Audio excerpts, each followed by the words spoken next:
Staying healthy is a top priority always, but especially now with cases of COVID-19 on the rise.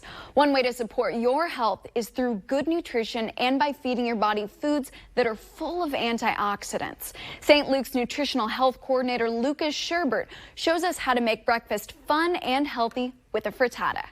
Lucas, why have you picked these ingredients to go inside a frittata? Yeah, so these are really delicious and nutritious ingredients that you can include in a frittata, or, we were talking about inflammation and the immune system, and all of these recipes or all of these ingredients, so we're looking at mushrooms, tomatoes, kale, are all really nutritious for your body when it comes to your immune system.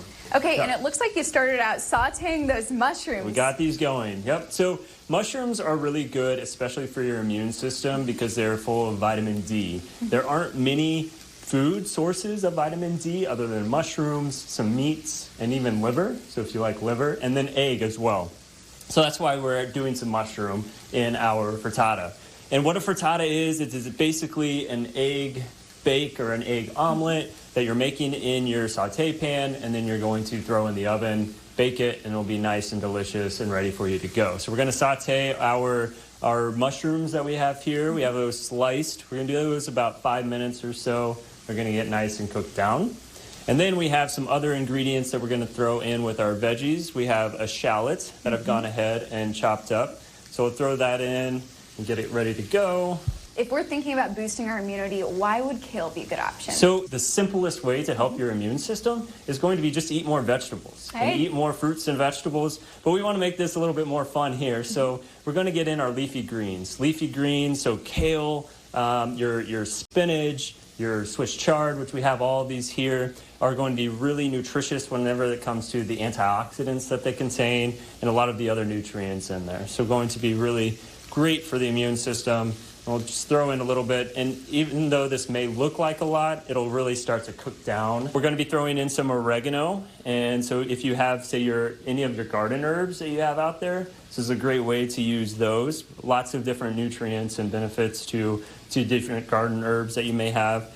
Done our tomato, we've done our leafy greens. So I would cook this down a little bit, but for time's sake, I'm going to go ahead and do the rest. So we have 8 eggs that I've gone ahead and scrambled with a little bit of salt, some pepper.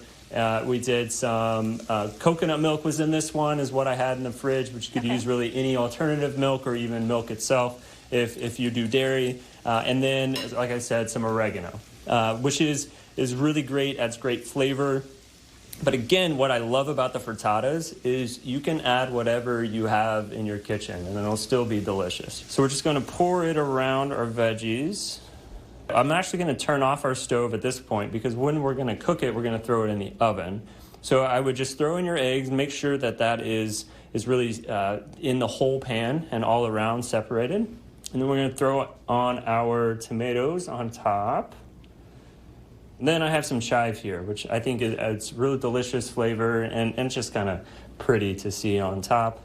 We're going to throw it in the oven at about 400 degrees, and it'll take about 7 to 10 minutes. You can also, right in the last maybe like 2 minutes, turn on your broiler, and you'll get a nice, good crust on the top of it. This would be your finished product. A nice, beautiful frittata. You can take this out and chop it into different slices, serve that, and you're ready to go. Well, on a side note, those spices and the chard in Lucas's setup, they grow in a garden at the St. Luke's campus off the plaza. You can find out more information at stlukeskc.org.